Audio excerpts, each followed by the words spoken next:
responsável por atendimento de geriatria pelo município de Gurupi, e o Dr. Jones Mores Aires Monteiro, médico graduado na PUC-PR, residente de médico de medicina em clínica médica pelo Hospital da Urgência de Goiânia, residência médica em geriatria pelo Hospital de Urgência de Goiânia e pós-graduação em psiquiatria pela Sembrap.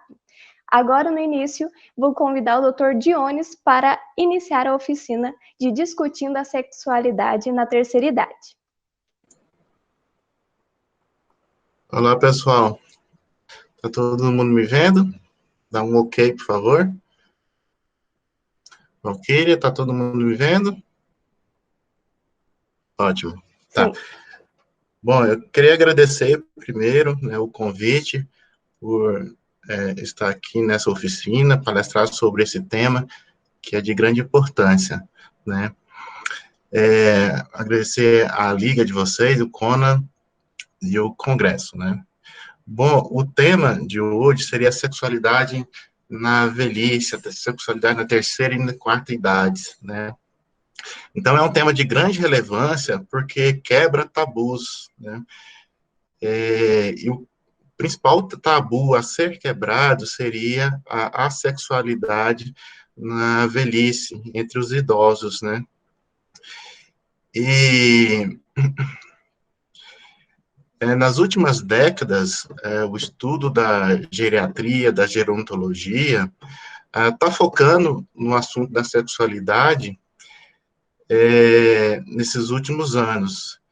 E é muito importante a gente começar a discutir sobre isso, para que a gente passe a quebrar mais tabus a respeito da sexualidade, né? Se vocês estão aqui, é porque vocês se interessam pelo tema e estão aqui para passar adiante essas informações, né?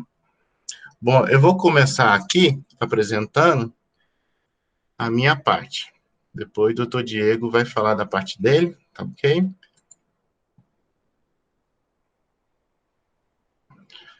Quando aparecer para vocês, vocês me falam, por favor, Valquíria, você me fala. Apareceu, doutor. Tá. Tela inteira, Valquíria? Tela inteira. Ok. Bom, vamos começar aqui, discutindo a sexualidade na terceira idade. Bom, a sexualidade na velhice, a gente tem que falar em algumas crenças. Quais são as crenças a serem modificadas? Quais são os tabus que a gente precisa conversar, né? É a crença de que o idoso, ele é assexuado, né? Que o idoso é incapaz, improdutivo, que o idoso é heterossexual, né? Vocês lembram aquela marchinha de carnaval de 1960, que o Silvio Santos viralizou na TV, né? A pipa do vovô não sobe mais. Essa é uma marchinha de carnaval de 1960, né? Então, naquela época, acreditava-se de que os idosos não tinham a capacidade de desempenhar seu ato sexual, né? Que eram incapazes, eram improdutivos, né? Não constituíam mais família a partir de uma certa idade. E de que todos os idosos eram heterossexual. Só que, a partir das últimas décadas, a heterossexualidade na terceira idade, ela está perdendo espaço e abrindo espaço para todas as outras opções sexuais, né? Então, a gente sabe que existe idoso, bissexual, transexual, homossexual, entendeu? Sempre existiu, mas nessas últimas décadas é que está aparecendo mais, né? Na verdade, não teve aumento, sempre existiu. Então, tá, os estudos da gerontologia nas últimas décadas, né, permitiu a gente descobrir várias coisas, né? Permitiu a gente descobrir que a sexualidade na velhice, ela favorece o envelhecimento ativo, né? Ela possibilita o ato sexual até o fim da vida. Se vocês verem no Google, no YouTube, na internet, vocês vão descobrir que existem pais de 90 anos que acabaram de ter seus filhos, né? Tem benefícios para a autoestima, fortalece relações interpessoais e promove envelhecimento bem-sucedido. Nós, da geriatria, da gerontologia, a gente busca um envelhecimento bem-sucedido, né? Então, todo o nosso trabalho da geriatria é buscar o envelhecimento bem-sucedido. Então, se a sexualidade promove isso, ela é bem-vinda. Então, tá, vamos começar aqui com a resposta sexual humana. Como que é a resposta normal, né? Primeiro você tem a fase do desejo sexual, participando do sistema nervoso central, que é a área do prazer, e você também tem a participação do sistema endócrino, tá? Que são os hormônios, os androgênios, estrógeno, progesterona e prolactina. Essa fase do desejo, ela é muito importante para abrir a fase da excitação. Na fase da excitação, é uma fase física, né?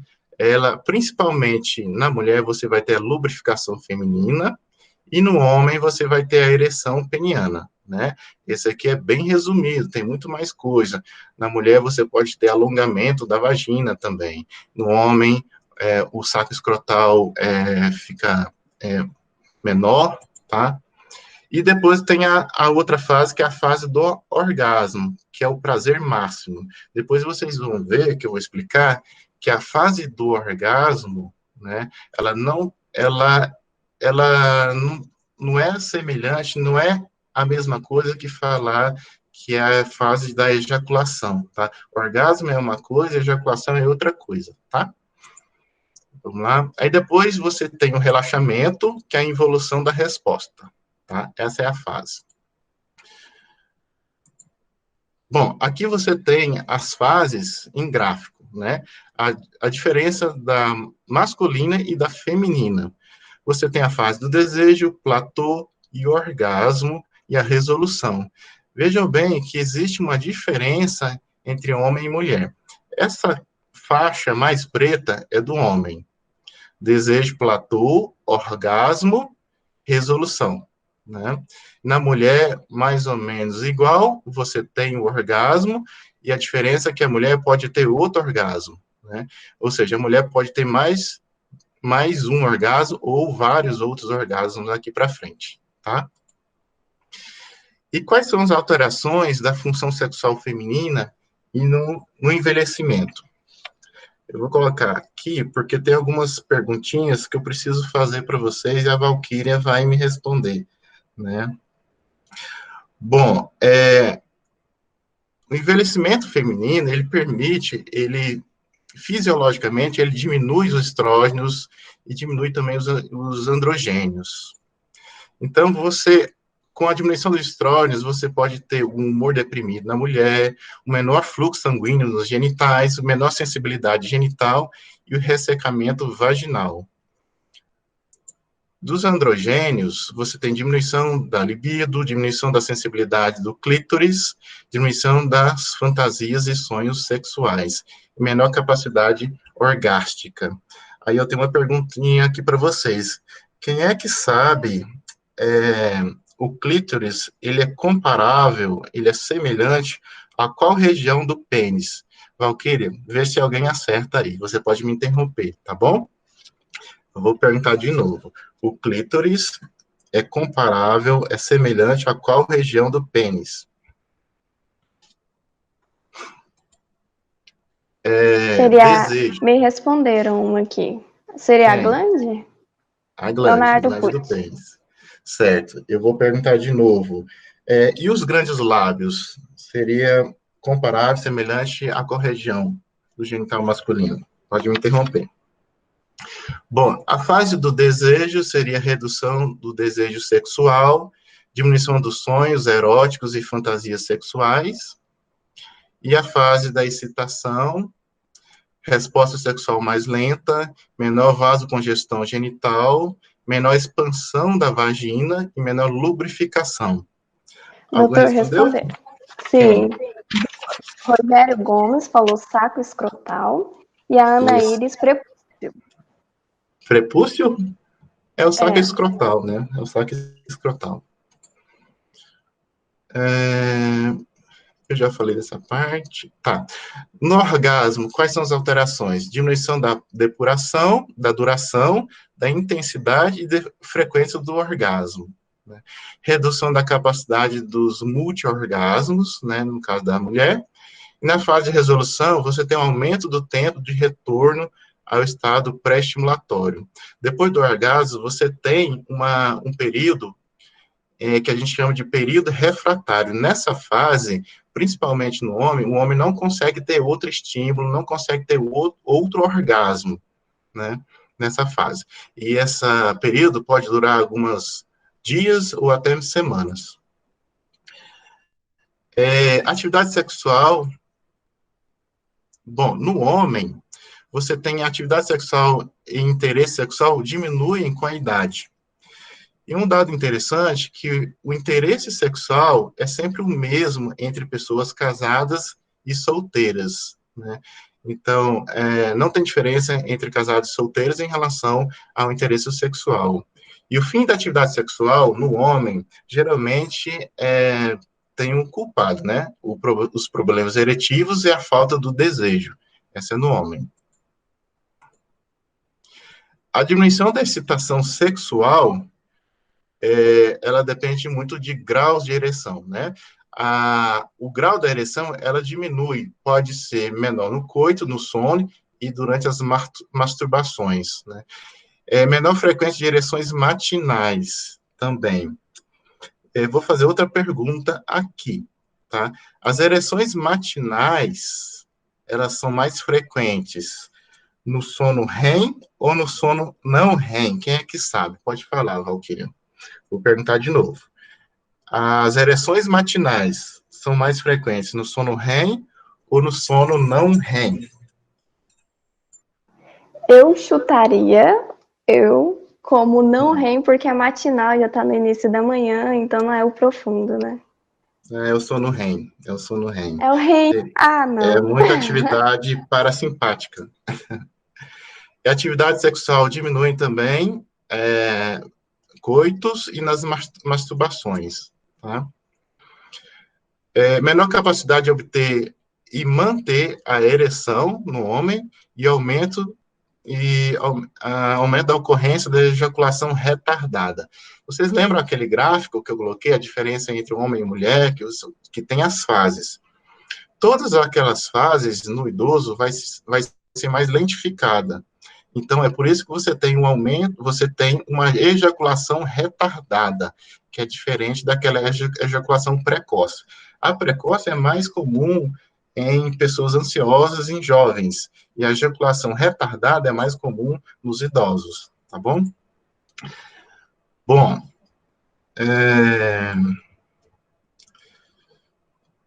aqui, a gente tem o desejo hipoativo ou inibido, frigidez, né, que é uma característica nos idosos, faz parte do envelhecimento fisiológico, e algumas doenças sistêmicas que podem acometer o desejo sexual, né? Há deficiências visuais, dores de cabeça, cefaleias, galactorreia. Me fala aí, Valquíria, quem é que sabe o que é galactorreia? Pode falar.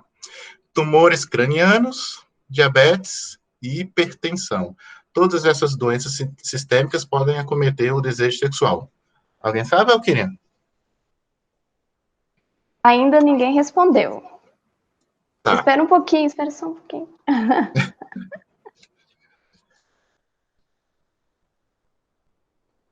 5 segundos. 5, 4, 3, 2, 1. Acabou. Galactorreia é a eliminação de leite nas mamas, tá? E eu queria saber outra coisa. De que forma a deficiência visual diminui o desejo sexual? Essa é fácil, hein? Valquíria, você mesmo pode responder. A estimulação do sistema receptor visual. Ele é direto no sistema nervoso. Porque, sim, a deficiência visual, você não tem a questão da erotização, você não vê, né? Então, tem essa diminuição, tá? Transtorno de ereção, né, é possivelmente o mais importante problema da sexualidade masculina, tá? Então, quais são as causas do transtorno de ereção? Diminui diminuição progressiva dos hormônios androgênios, fatores vasculares e neurais, né? O que acontece nesse caso? O pênis, ele precisa dos vasos íntegros para que o fluxo sanguíneo permita a ereção, e precisa também dos nervos íntegros para que permita essa ereção. Então, se você tem problemas vasculares e neurais, você tem aqui uma causa de transtorno de ereção, né? E fatores psicológicos, tá? Por exemplo, assim, o idoso que tem um transtorno de ereção, ou seja, tem uma impotência sexual, mas ele tem aquelas ereções matinais, ereções noturnas, isso quer dizer que o problema de transtorno de ereção dele é um fator vascular ou psicológico? O que você acha? Alguém sabe? Valquíria, chuta.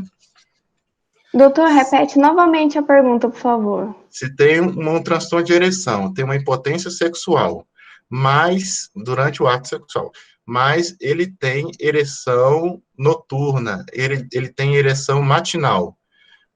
Qual é o problema maior nesses casos? São fatores vasculares ou fatores psicológicos? Entendeu a pergunta? Entendi. Ele tem as ereções matinais e Mas durante o noturnas. ato ele é impotente. Seria psicológica? Exato. É uma das principais Ó, o causas, são Leonardo psicológicas. respondeu psicológica aqui no comentário. Psicológica, ótimo. Parabéns, Leonardo, né? Ótimo, E o William? ótimo. Então tá, o que é uma disfunção erétil, né? Vamos olhar só para esse quadro aqui, tá? Pelo menos um desses três para você dizer que uma pessoa tem disfunção erétil, né? Dificuldade acentuada em obter ereção durante a atividade sexual. Dificuldade acentuada em manter uma ereção até o fim da atividade sexual. E diminuição acentuada da rigidez, né? Aí eu vou fazer outra pergunta aqui, tá? Um idoso que tem impotência sexual, ele pode ter penetração? Sim ou não? Um idoso, nessa classificação aqui, ó, um idoso que tem impotência, ele pode ter penetração? Sim ou não? Quem que responde? E aí, gente, quem responde? Um idoso que tem disfunção erétil, tem impotência, ele pode ter penetração?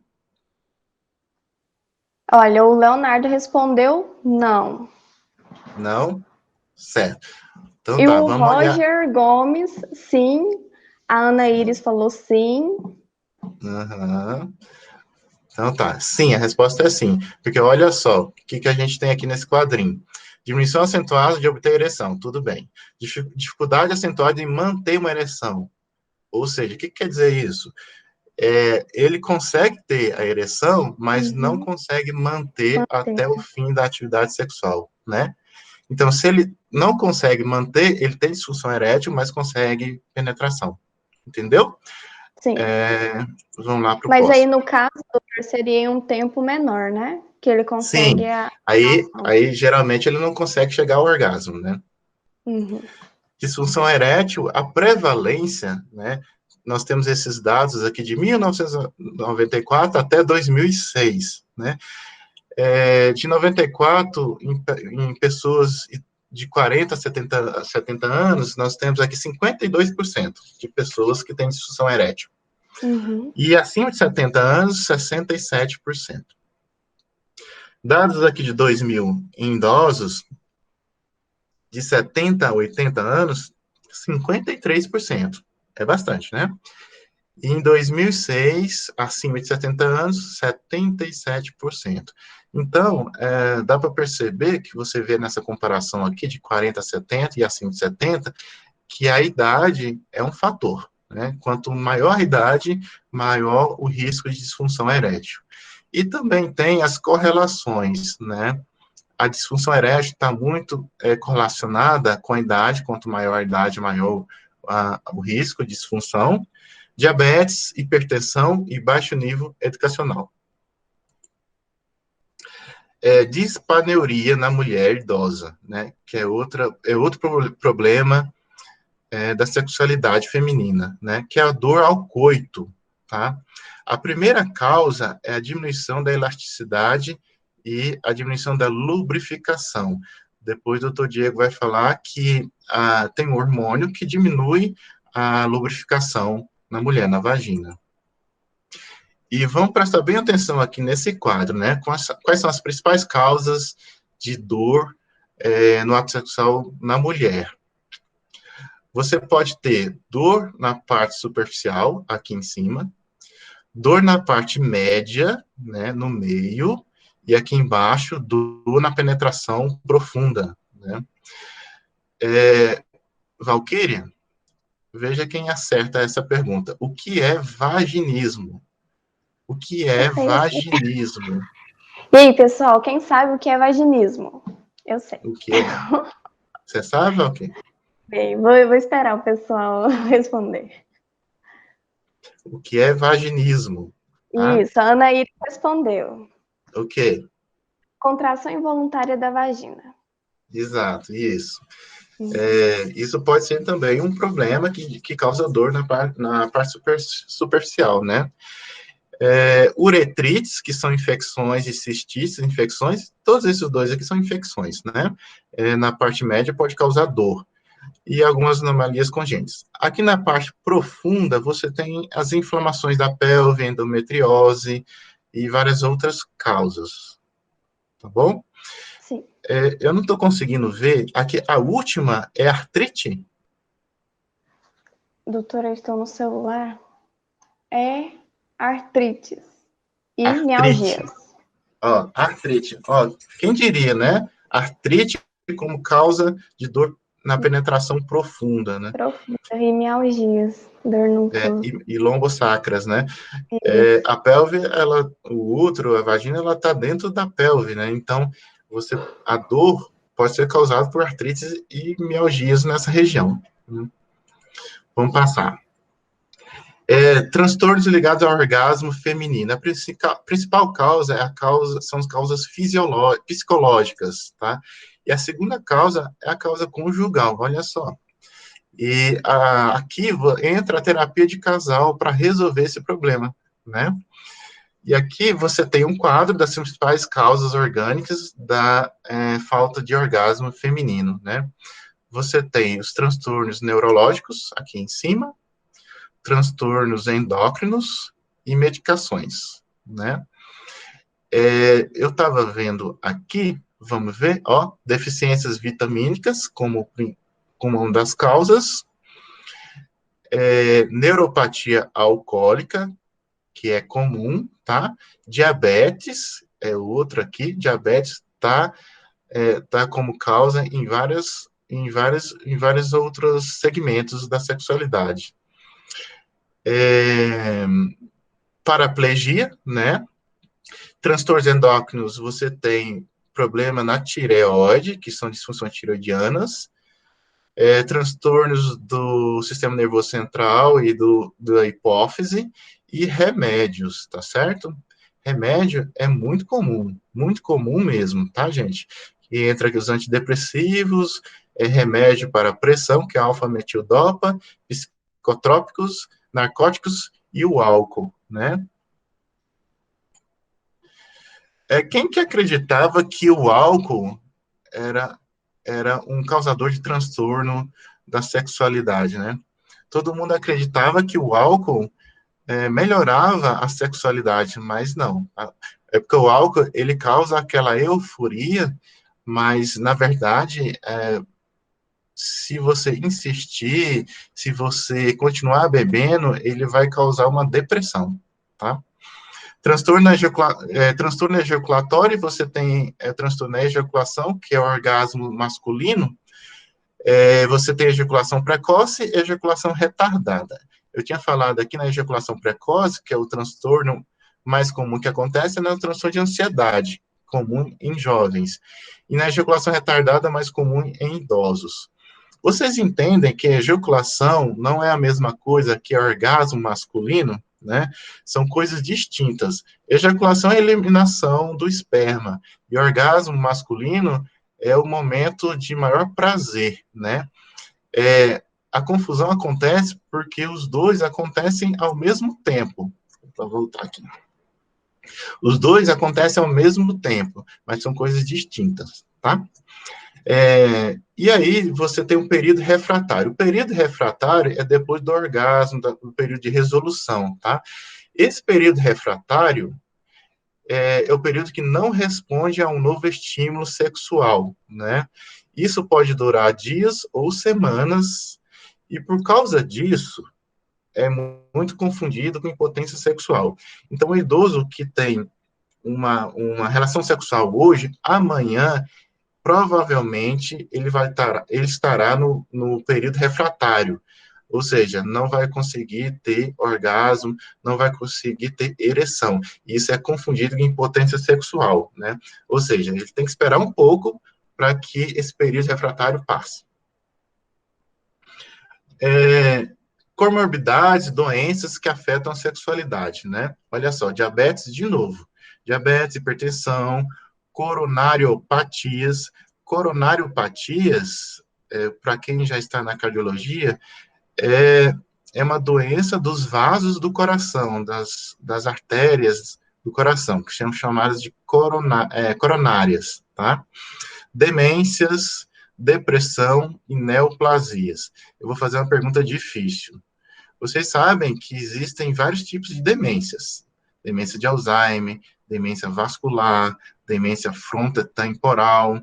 Qual é a demência que deixa o idoso hipersexualizado? Já comentei alguma vez. Você sabe, Alquinho? Seria na Alzheimer? Não, a mais frequente é na frontotemporal, tá? Assim. Bom, algumas alterações psicossexuais e comorbidades. Olha só o quadro aqui de novo, né? Comorbidades que afetam a sexualidade, né? Hiperprolactinemia, né? Hiperprolactinemia é o aumento da prolactina. Quando a prolactina aumenta na mulher, por exemplo, causa galactorreia. Quem lembra da galactorreia? Valquíria, você lembra o que é galactorreia? Sim, a eliminação de leite pela mama. Exato, né? Artrite, olha só, artrite, redução da mobilidade durante o ato sexual, esclerose múltipla, diabetes de novo, né? Vários, né? Mastectomia, olha só, mastectomia. A paciente que tem uma neoplasia, um câncer de mama, tem que fazer mastectomia e tem prejuízo na autoestima, tem um embaraço ao expor o corpo nu. Isso também pode ser um problema. Insuficiência cardiorrespiratória, que vai causar muita limitação ao realizar o ato sexual, muita falta de ar, dispneia, né? E medo, insegurança de complicações, de novas crises, né? Aquele paciente que, por exemplo, tem angina, né? Ele tem muito medo de ter relação sexual porque aumenta a frequência cardíaca e ele tem medo de ter um infarto. Angina é uma dor no peito de origem cardíaca. Doutor, Né? eu tenho até uma pergunta no final sobre isso. Tá, tudo bem.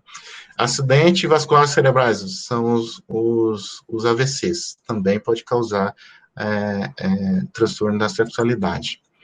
E aqui, por último, nós temos as drogas que afetam a sexualidade. Olha só, álcool, né? Muito pelo contrário que muita gente pensa, o álcool afeta a sexualidade, né? Ele compromete o desejo e o orgasmo. Bloqueadores alfa e beta-adrenérgicos. São remédios da pressão, tá, gente? Propanolol, remédio muito famoso, que diminui a frequência cardíaca. Clonidina é um remédio da pressão, vão diminuir, compromete o desejo e o orgasmo. Outros antihipertensivos também vão comprometer. Receptores de H2. Quem é que sabe? Qual é a função do receptor de H2? Qual é a função de cimetidina, ranitidina, esse tipo de remédio? Para que a gente usa? na Ele prática médica? é para diminuir a acidez estomacal, Uhum. É diminuir a remédio de produção de estômago, né? gases. Aham. Exatamente, remédio de estômago. Ele é bastante usado. Antidepressivos, os tricíclicos, os inibidores da MAO, e outros antidepressivos também vão afetar a sexualidade. Os ansiolíticos, diazepam, bromazepam e demais, né? Olha só, todos eles vão comprometer o desejo sexual, ó, a lista, né? E excitação e orgasmo vai ser comprometido pelos antidepressivos, e esses dois aqui também, álcool, narcóticos e beta-bloqueadores, tá? Eu acho que só, a minha parte já foi. Muito obrigado, gente. Obrigada, Tiver algum... doutora. Nada, vou interromper aqui. Ok. Agora vamos convidar o doutor Agnolin para continuar a apresentação. Bom, primeiro eu queria dar boa noite para vocês, parabenizar o doutor Jones, bela aula, doutor Jones, parabéns, muito bacana, né? A gente acabou associando um pouco as aulas, ele ia falar um pouco dessa parte, a gente vai falar um pouco mais da parte hormonal e dessa parte, que eu acho que é importante juntar isso tudo no final, para a gente ter um pensamento uniforme de todos juntos, né? Agradecer as meninas da Liga e aos participantes aí também. Acho que o meu slide está com vocês, né, Val? Tá sim. Eu posso só fazer uma pergunta antes da gente iniciar? Para o doutor Jones, rapidinho. Claro, pode sim. Em relação aos idosos que possuem algum problema cardiopata, né? Que usa medicamento e tudo, qual que seria a nossa orientação para eles que, por exemplo, na parte sexual, uso de medicamento, essas coisas, que tem muito nos postinhos pacientes pedindo esse auxílio, que usa 500 mil remédio para doença cardíaca, e aí a gente fica com esse medo. Ótima pergunta, Valquíria. Olha só, a impotência sexual por exemplo, a impotência sexual causada por vasos, né, pequenos vasos, ela tem que ser bem investigada, entendeu? Não dá para usar os remédios para impotência nesses pacientes que têm coronariopatia, né? Tem um estudo que fala que a impotência sexual pode ser um dos principais sinais antes de apresentar algum problema de coração, entendeu? Porque os vasos do pênis são bem pequenininhos, né? As artérias. Se tem uma estenose nessa região e ele tem hipotensão, se ele tem hipotensão sexual por estenose nessas artérias, significa que provavelmente ele vai ter alguma obstrução nas coronárias, no coração. Então, assim, você tem que fazer exames cardíacos, passar por testes cardíacos antes de usar esses remédios para hipotensão sexual. Obrigada.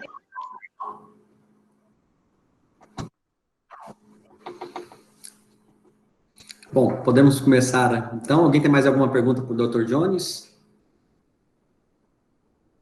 Qualquer coisa a gente faz no final, né, Val? A gente pode organizar. Então, a Ana Iris que está com os slides? Sim, é a Ana Iris. Pode passar. Eu não consigo passar eles aqui. Bom, uma coisa que a gente sempre tem que pensar essa pergunta é importante. Vamos pensar na qualidade de vida ou na quantidade de vida? Então, é uma coisa que a gente tem que observar bem. Será que aonde a gente quer chegar? E como é que a gente quer chegar lá? Né? Imagina, às vezes, uma pessoa que trabalha uma vida inteira e que, na hora de poder usufruir de tudo que construiu durante sua vida, ela está enfraquecida, sem libido, né? Não consegue mais ter o prazer em várias coisas que ela poderia ter quando ela estava mais nova. Então, a gente tem que pensar nisso tudo a longo prazo, e não só a pequeno prazo, né? Pode passar, não é, Iris? Pensando nisso, a gente acaba tendo que cair um pouco também na parte das deficiências hormonais. Eu sempre falo o seguinte, que primeiro os hormônios diminuem, para depois a gente envelhecer. A gente não envelhece para eles diminuírem, né? Então, é um ciclo natural da vida e da natureza que faz com que esses hormônios tenham uma queda, que já se inicia aí pelos seus 27 anos, alguns hormônios, e que vão ter uma progressão maior até o final da sua vida. É como se fosse uma poupança, né? Até os 30 anos a gente deposita 1.000 e saca 200, e depois dos 30 a gente começa a sacar 800 e depositar 200. Chega uma hora que essa conta fica negativa.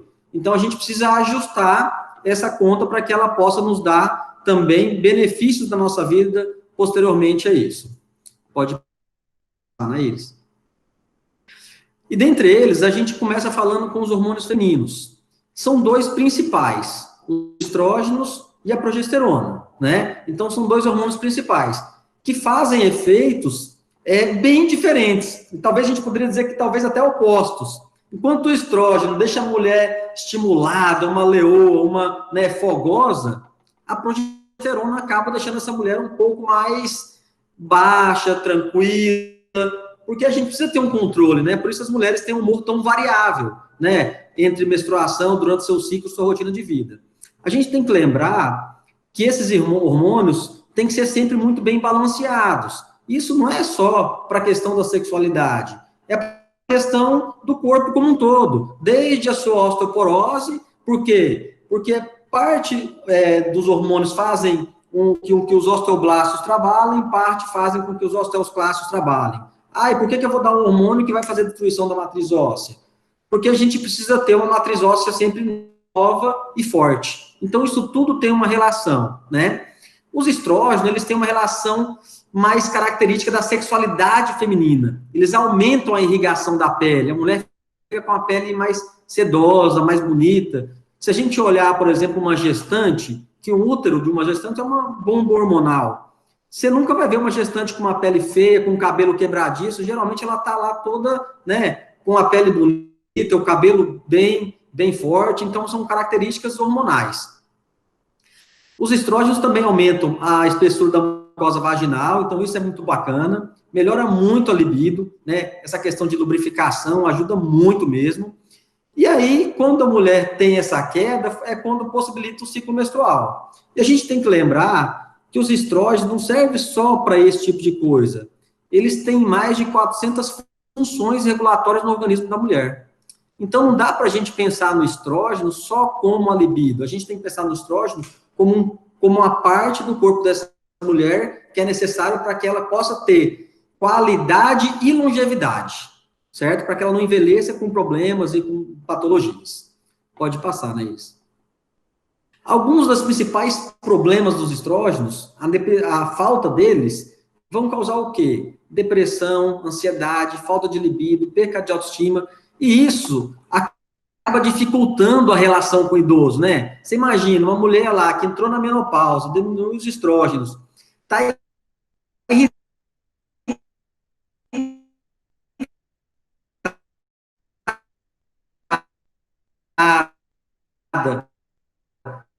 aí briga com o senhor, então fica brigando com tudo, quando eu quero namorar ela não quer, aí se tranca no quarto, fica depressiva. Então a gente precisa pensar em todo um composto.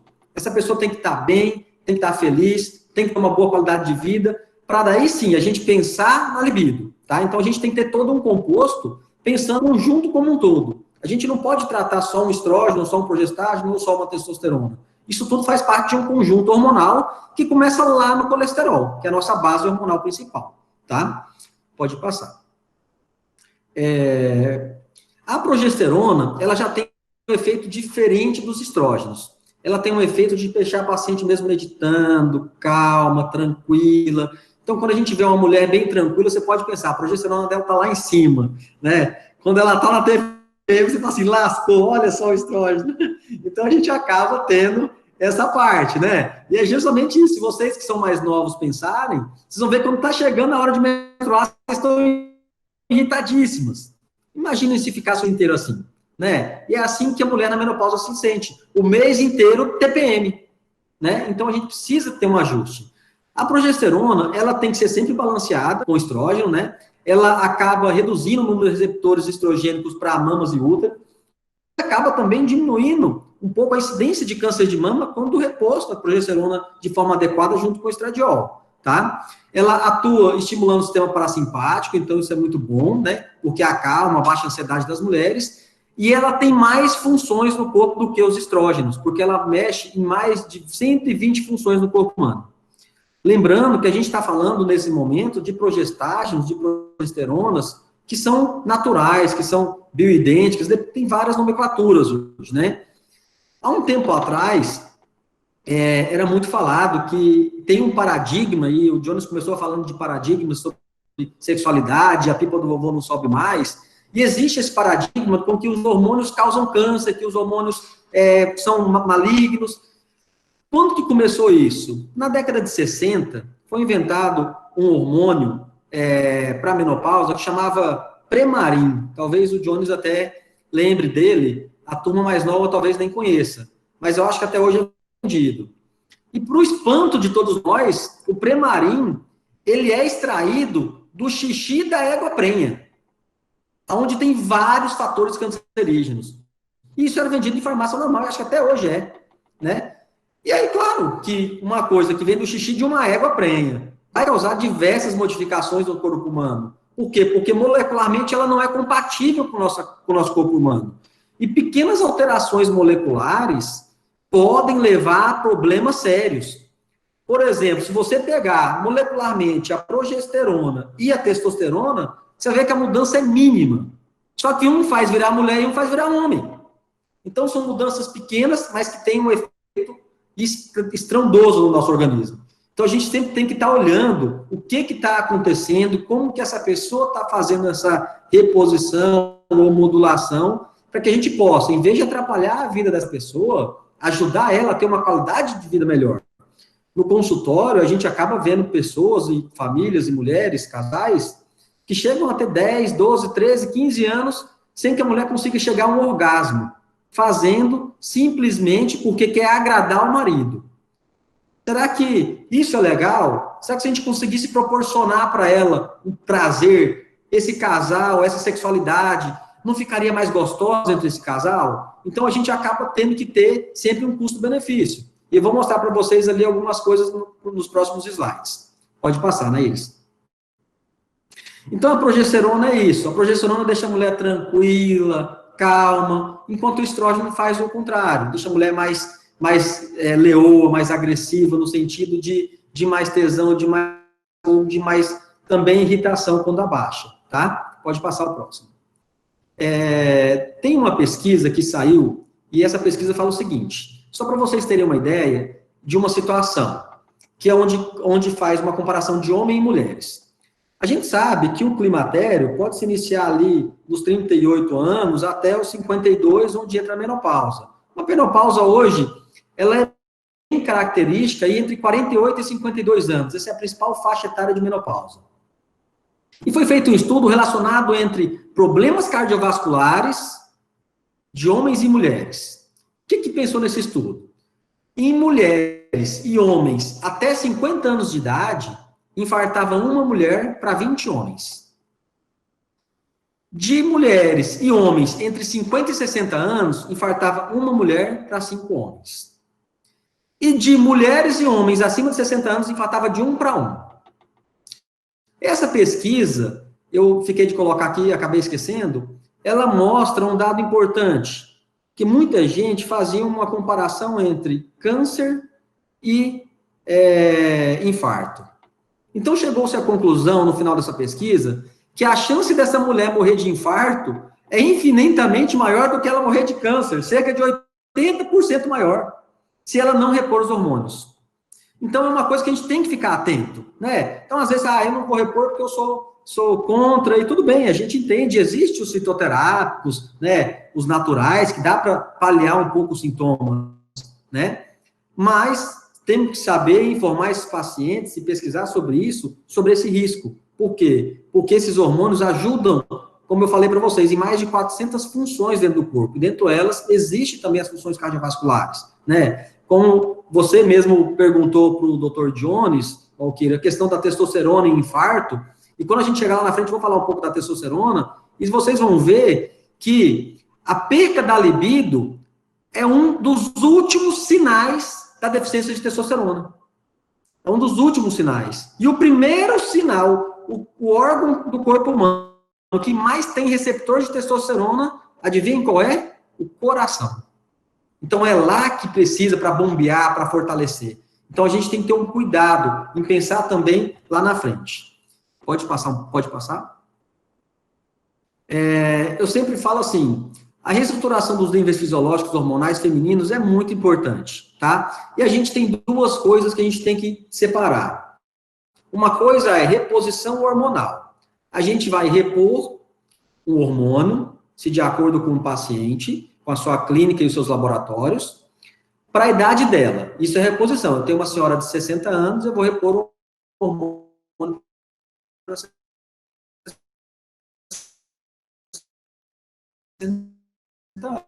anos. E existe uma outra coisa que é 30 anos, e dá ela com hormônios como se ela tivesse seus 50, seus 45, se sentindo com essa parte, tá? Se sentindo mais jovem, se sentindo melhor. Com essa sensação de uma libido melhor, de uma força muscular melhor, né? De uma disposição melhor, e assim a gente pode ter uma separação entre repor e modular, tá? Então, a gente depende muito do paciente, da forma clínica, se esse paciente tem histórico de câncer, se ele não tem histórico de câncer, se ele já teve o câncer, qual foi o receptor que deu nesse câncer dele, se era estrogênico ou progestágeno. Então, a gente tem tudo isso que a gente tem que fazer uma avaliação mais completa, tá? Pode passar. Bom, a gente também tem que falar da andropausa, tá? E lembrar que a mulher também repõe testosterona, que ela também é importante para o sexo feminino. E lembrar mais ainda que as mulheres jovens que usam anticoncepcional acabam tendo um pouco maior de degradação de testosterona, porque ele eleva a globulina do SHBG, que atrapalha o transporte dessa testosterona e que chega até o lugar correto. Então, o anticoncepcional, quando a gente escuta falar assim, ele melhora a pele. Melhora a pele, por quê? Porque ele inibe a testosterona, que causa acne quando está em excesso, e oleosidade. Mas também piora a libido, massa muscular, piora uma série de outros fatores. Então, a gente tem que sempre ter um custo-benefício bacana. Já na andropausa, ela é muito caracterizada pelo declínio da testosterona, tá? E concomitantemente, quando a testo diminui, o estradiol no corpo humano masculino acaba tendo uma subida. Então, esse paciente acaba tendo um aumento dessa aromatização de testosterona para estradiol. Isso faz com que ele tenha um pouco de aumento de peso e também uma resistência insulínica aumentada, que vai levar a todas as patologias que o Dono falou lá atrás. Aumentou o peso, a chance maior de diabetes, de resistência insulínica, de hipertensão, né, de problemas cardiovasculares. Então, ela é importante. Sabendo que a testosterona exerce também mais de 200 funções no nosso corpo humano, e que o órgão com maior número de receptores de testosterona não são os músculos que a gente faz hipertrofia, e sim o coração, e em segundo o cérebro. E por último, entre os últimos, é a questão da libido. Então, se esse paciente tem um declínio de testosterona e perca da libido, você já pode esperar que está faltando no coração dele há muito tempo. Então, esse paciente tende a ter uma degradação maior, né? Então, às vezes, a gente sempre faz assim, no consultório, eu acabo fazendo, sim, às vezes, a reposição de testosterona em pacientes cardiopatas. Por quê? A gente, em algumas reuniões, até conversou, falou assim, olha, se o paciente infartar, dá uma injeção de testosterona nele, porque vai estimular o coração dele a bater melhor depois desse infarto. Então, a gente acaba tendo que ter uma avaliação mais completa e hormonal desse paciente, até nos problemas que são de urgência e emergência, tá? Em média, os homens com média de 50 anos, eles já têm um declínio de mais ou menos 35% da sua testosterona. Esse número tem alterado. Por quê? O que altera esse número? A alteração da nossa rotina de vida. Se a gente pensar que um tomate nos anos 70 tinha 50% a mais de selênio, por exemplo, do que hoje, o que a gente come hoje? Né? Um boi demorava 4 anos para matar, hoje demora 2,5. Uma melancia demorava 3, 5 meses para crescer, hoje em 1 mês já está cortando e vendendo. Então, a tecnologia fez com que a indústria ganhasse mais. mas, porém, a saúde também perdesse mais. Cada dia mais agrotóxico, cada dia mais, né, modificações genéticas e orgânicas nos alimentos. Cada dia a gente come mais mal, porque a gente trabalha tanto, chega em casa correndo, bota um negócio no micro-ondas, sai correndo, tem que estar pronto. Então, a gente parou de comer um pouco comida de verdade e está comendo alimento produzido pela indústria. Isso faz com que também diminua esse tempo hormonal entre as pessoas, tá? Isso não só da testosterona, isso como um geral, tá bom? Pode passar. Bom, alguns sintomas de também andropausa, a irritabilidade, depressão, perca de libido. Se a gente parar para pensar um pouco lá no vô da gente, quando a gente senta na mesa dele e dá uma mexida, ele briga com a gente, né? Assim, para de fazer isso. É o quê? É aquele velho que já está ranzinza, rabugento, irritado com pequenas coisas. Isso é um sinal de andropausa. E às vezes as pessoas pensam que porque ainda tem libido, ela não tem andropausa. Porque para o homem, ele quase nunca ouve falar em andropausa. Para a mulher falar em menopausa é tranquilo. Para o homem tem um pouco de dificuldade de aceitar isso.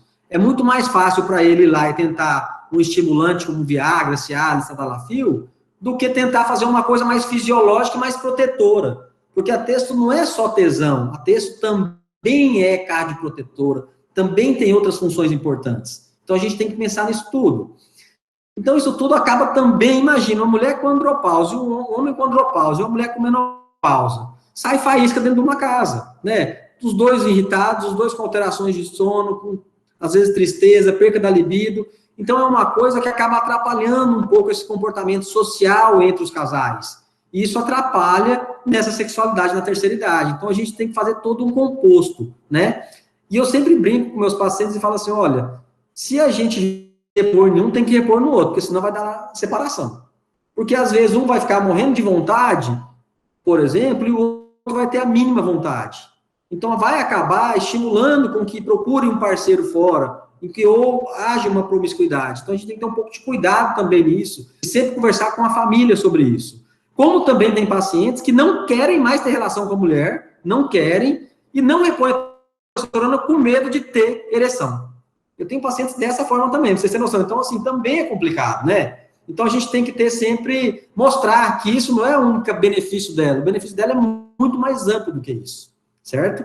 Geralmente, a falta da testo deixa o leão adormecido, como está isso aí, tá? Então, ele não fica com essa fogosidade, com essa sensação máscula de força, de domínio.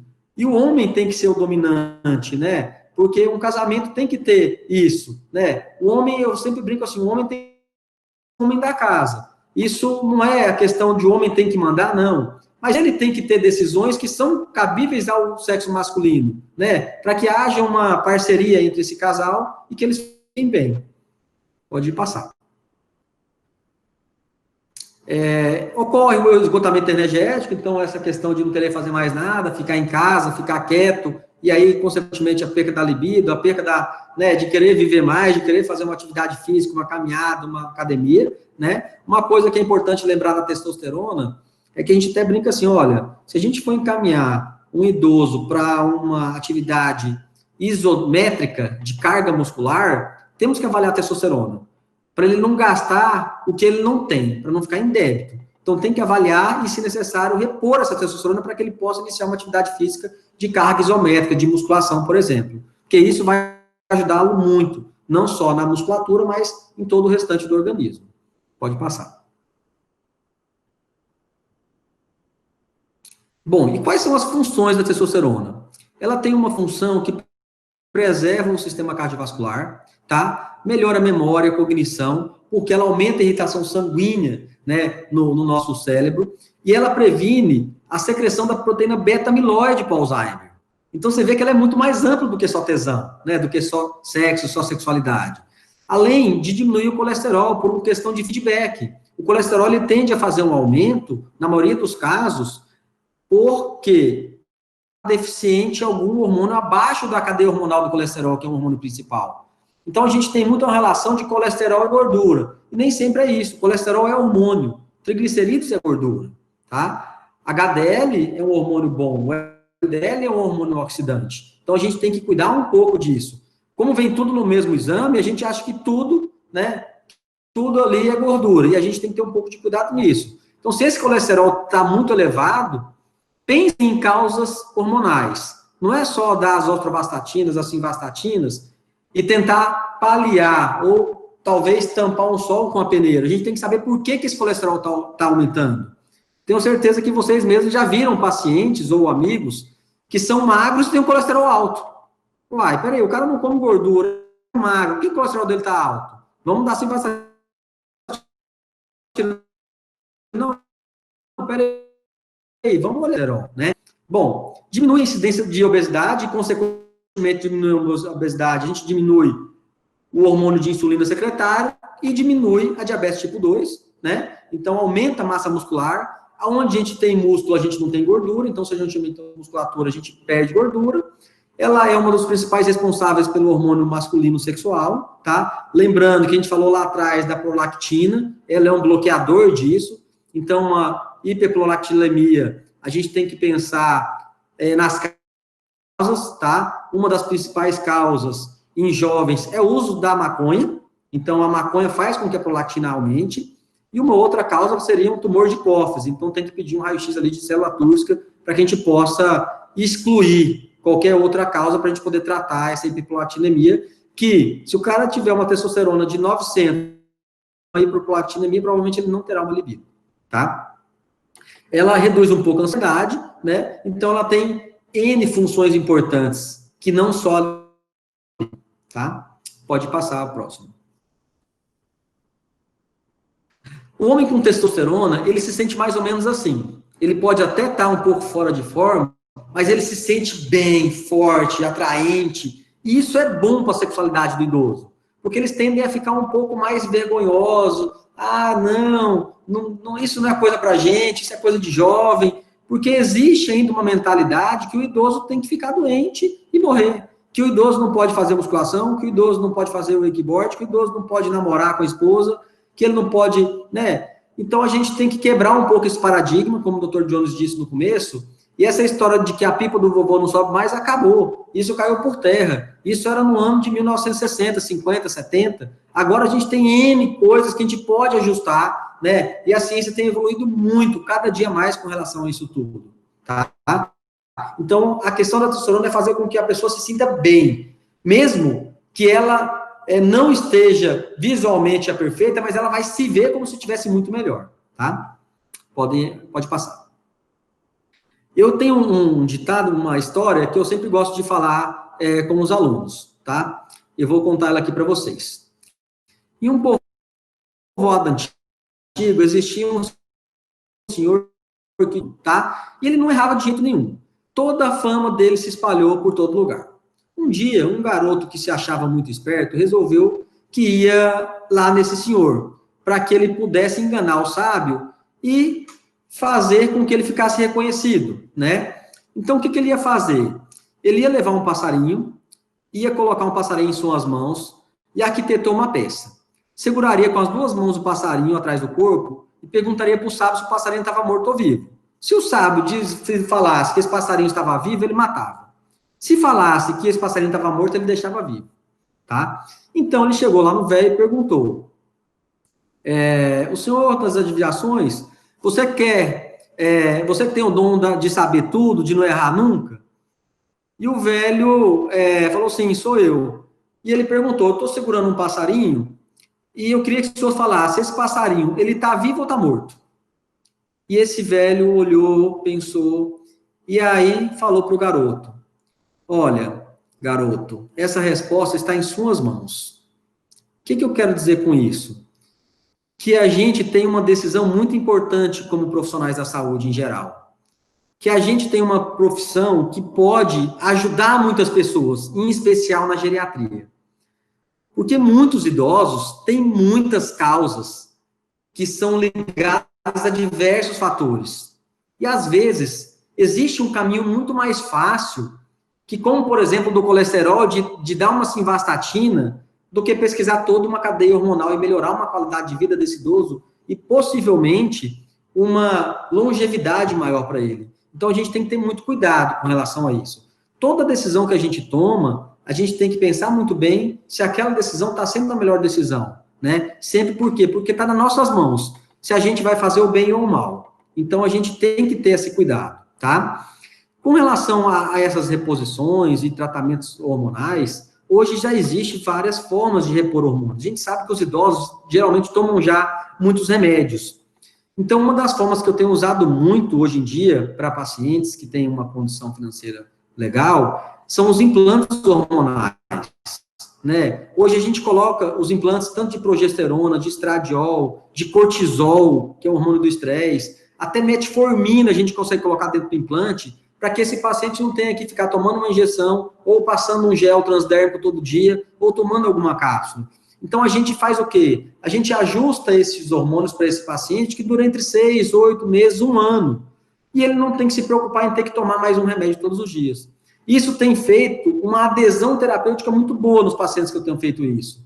Então, essa adesão é importante para o idoso, que já está cansado de tantos remédios, tá? Então, a gente tem que pensar sempre na qualidade de vida e no potencial de existência dos idosos em não fazer o tratamento de medicamentoso que a gente vai prescrever para ele. Então, a gente tem que pensar sempre muito bem nisso. Como que a gente vai prescrever? Existe alguém que vai passar? Ele tem capacidade para fazer isso? Será que ele consegue separar isso? Ele já toma tantos remédios? Então, é uma coisa que a gente tem que sempre pensar muito, né? E lembrar que vários remédios podem ocasionar deficiências hormonais e bloqueios hormonais. Então, a gente tem que sempre estar de olho aberto em tudo isso nesses idosos, tá bom?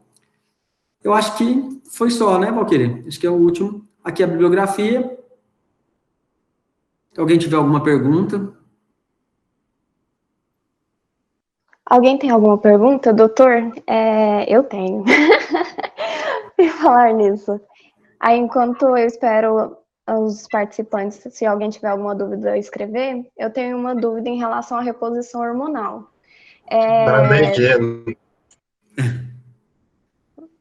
Primeiramente, parabéns aos dois, foram maravilhosos a palestra. E eu tenho uma dúvida em relação à reposição hormonal, até que momento nós podemos fazer? Porque tem alguns estudos que mostram que depois de 5 anos de reposição hormonal nas mulheres, principalmente, o risco de câncer aumenta. Aí, o que a gente pode fazer em relação a isso? Na verdade, existe, como eu falei, existe hormônios e hormônios, tá? Então, hoje, na prática clínica, eu acabo trabalhando só com hormônios naturais, só com hormônios bioidênticos, tá? O que eu faço sintéticos. O que eu não faço é repor uma janela hormonal após 10 anos de menopausa, por exemplo, sem nenhuma, porque essa cadeia hormonal, essa janela, esse receptor, já se encerrou seu trabalho. Então, a gente tem um limite. Olha, ela entrou em menopausa com 50 e chegou no meu consultório com 65 para repor hormônios. Não tem janela hormonal mais. Ela chegou no meu consultório, entrou em menopausa esse ano e chegou no meu consultório. Eu reponho até o final da vida dela. Por quê? Porque isso não há um problema desde que haja um controle entre produção de estradiol, progesterona, testosterona sem excessos, tá? Então, nos artigos que a gente acaba trabalhando em cima deles, o grande problema é, como vocês viram, a deficiência dos hormônios aumenta a mortalidade dessas mulheres, tá? Se a gente pensar, então, o hormônio causa câncer, bom, quantas meninas de 25 anos vocês conhecem com câncer de mama? Vocês estão na flor hormonal, bombando, cheia de tudo. Nenhuma, né? Quantos jovens de 30 anos vocês já viram ter câncer de próstata? Alguém já conhece algum com 30 anos de câncer de próstata? Não, né? Por quê? Se ele está com 1.000 de testosterona, enquanto o idoso tem 200, 150 e 100. Então, o que causa isso não é isso. A gente entende que o que causa é o quê? É o tipo de hormônio usado, um premarin, né? E a modificação, por exemplo, a aromatização causa. Por exemplo, o câncer de próstata, em 90% dos pacientes vai ter o estradiol aumentado. Por quê? Porque baixou a testosterona, aromatizou e causou câncer de próstata. Tanto que um dos tratamentos principais que a gente acaba fazendo na parte de fisiologia e ortomolecular é o quê? É a redução do estradiol nos homens, sempre. Que a gente vai repor, por quê? Se for uma testosterona vendida em farmácia, uma sintética, por exemplo, Deposteron, né? A gente acaba tendo uma aromatização maior. Então, a gente tem que fazer, de repente, um anastrozol, né, ou um bloqueador de aromatase nesse paciente, para que o quê? Para que essa testosterona, em sua parte, não se transforme em estrógenos. Uhum. Algumas vezes que a gente coloca os implantes hormonais, por exemplo, em mulheres que estão iniciando a menopausa, por exemplo, eu nem uso o estradiol como implante. Por quê? Porque eu prefiro colocar uma testosterona em uma dose um pouquinho maior, porque parte dela vai se transformar em estradiol na aromatização. Acabo deixando o estradiol sendo transformado pelo organismo na testosterona e reponho a testosterona, a progesterona, e de repente eu gosto muito de usar a gestrinona, né? Que ela é indicada geralmente para endometriose, mas para a questão da libido, na mulher, principalmente já em menopausa, não tem nada igual. Eu falo sempre assim, tem pacientes minhas que falam assim, olha, doutor, você fez eu ter uma outra lua de mel. É muito gostoso. Né? Então, o paciente tem um outro pique, né? Enquanto, às vezes, o paciente masculino, ele tinha uma relação por semana, e aí, no outro semana, ele me liga e fala assim, que dá para colocar nos homens também. Ele falou assim, doutor, eu fiz a relação com minha esposa uma vez, e aí eu estava lá deitado do lado dela e tal, e eu pensei bem, falei assim, vou tentar de novo para ver se esse negócio funciona mesmo. E consegui ter relação, tipo assim, no intervalo de 3 horas. Uma pessoa que eu estou falando de 70 anos de idade. Uhum.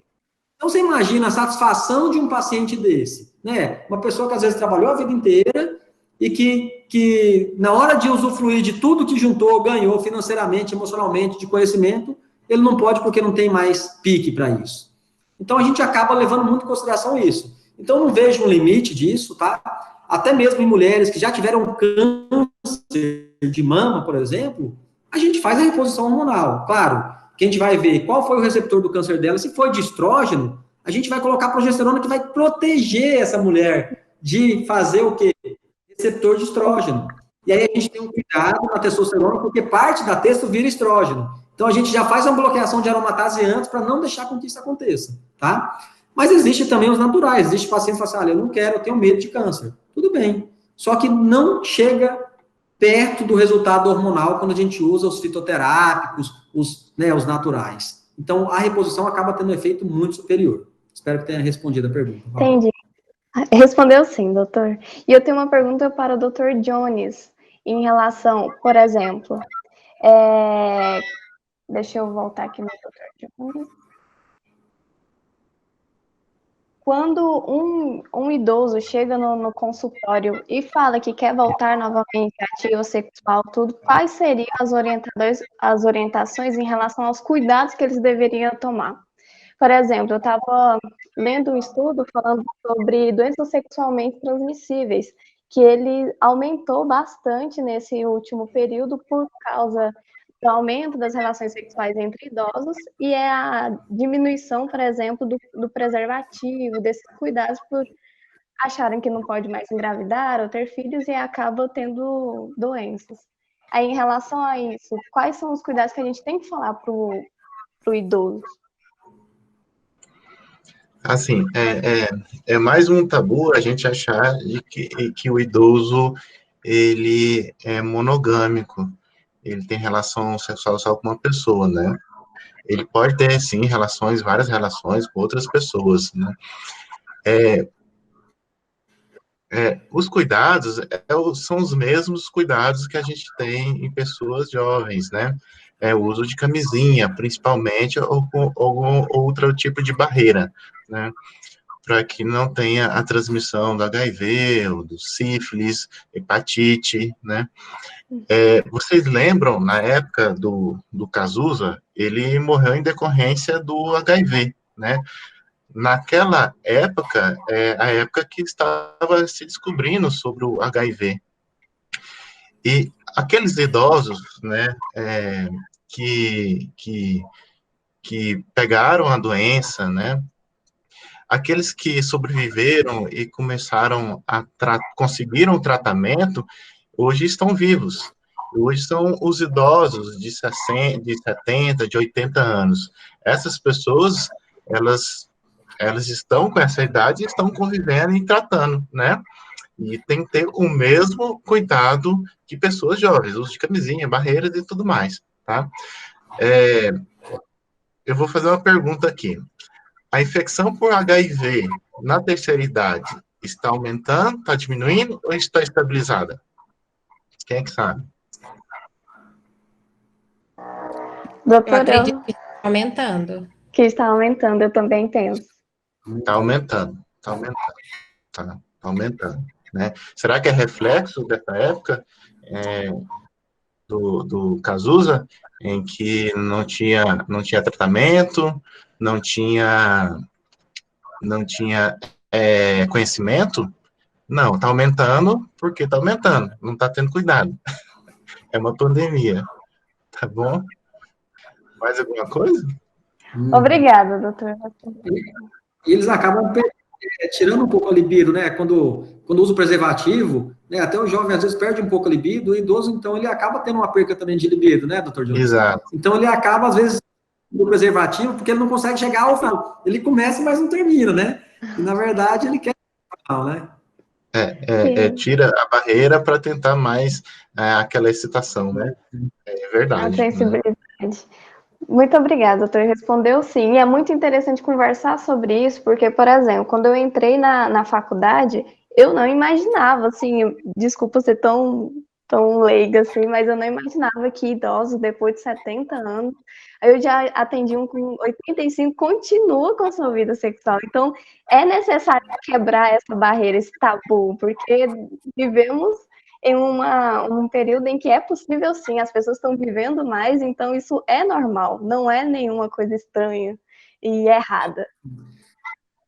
É uma coisa que é importante, assim, se a gente pensar que há muito tempo atrás a gente tinha uma vida final de 30 anos, e se a gente pensar que nós chegaremos aí nos 120 anos, provavelmente, 60 anos é metade da vida, praticamente.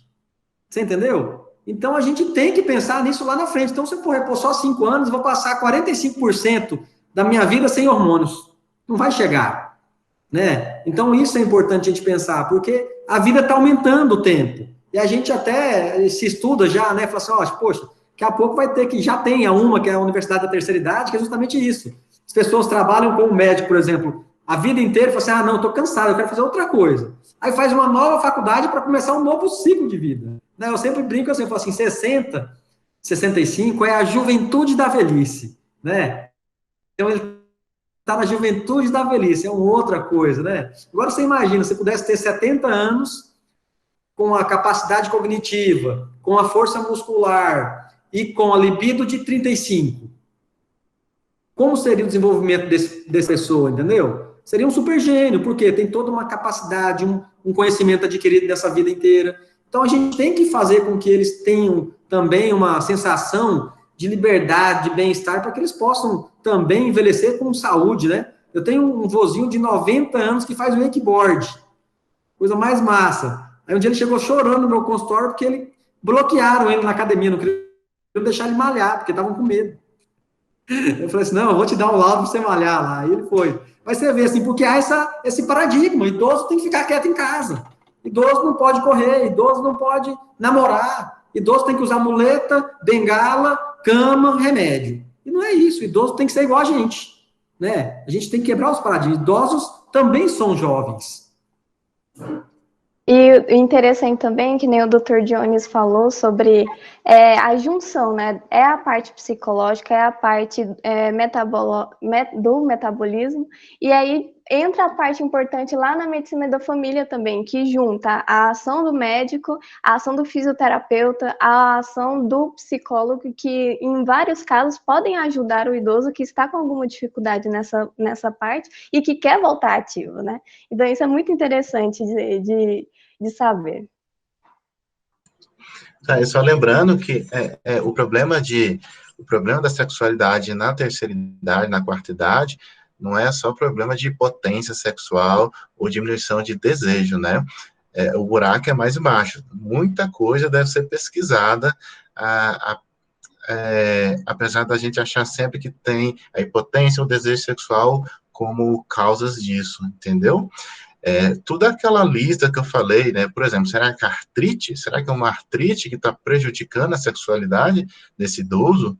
Será que a mulher está envergonhada em despir na frente do homem, né? Será que a mastectomia é muita coisa a ser pesquisada, né?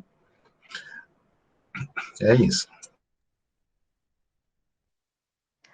Alguém tem alguma pergunta, algum comentário?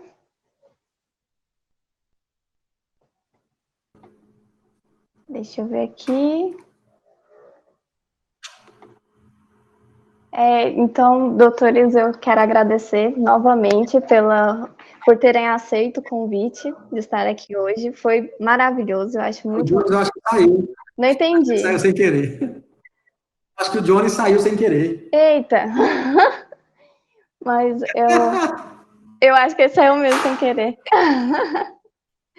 Eu agradeço grandemente essa oficina. Foi muito legal, foi muito enriquecedor.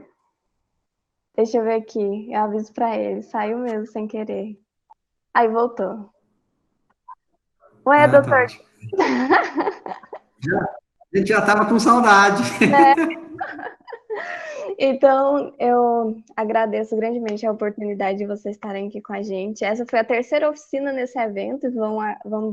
É a que vai encerrar a nossa participação da LASAC aqui na parte das oficinas. Então, fechamos com chave de ouro. Muito obrigada.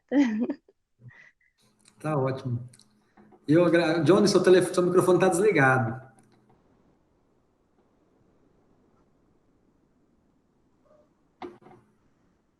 Oi, estão me ouvindo, né? Sim. Sim, agora sim.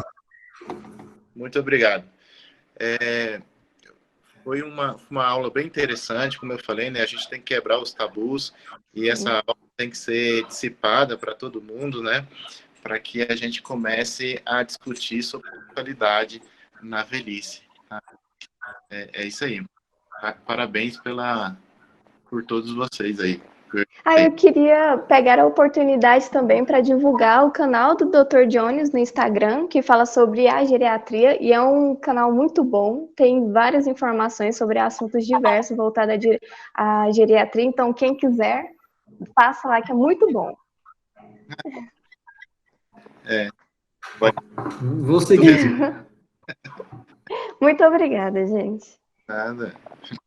Gente, obrigado a todos também. Queria agradecer às meninas da Liga, aos participantes, ao Dr. Jones também. Um prazer, a gente nos conhece atualmente, mas foi um prazer também. A gente trocou muita ideia aí nos WhatsApp, né, até a gente chegar aqui. Então, um prazer para estar aqui com vocês e dizer que a gente fica também feliz com a participação de todos. Espero que tenham gostado da nossa aula. Sim, demais. Obrigado. Então, gente, boa noite. Eu vou sair que eu vou cuidar do meu bebezinho de 5 dias. Oh, meu Deus, como é que ele tá, doutor? Fofura. Ótimo. Tá uma delícia. Bom, boa noite, gente. Muito obrigada. E estamos finalizando a nossa oficina. Até mais.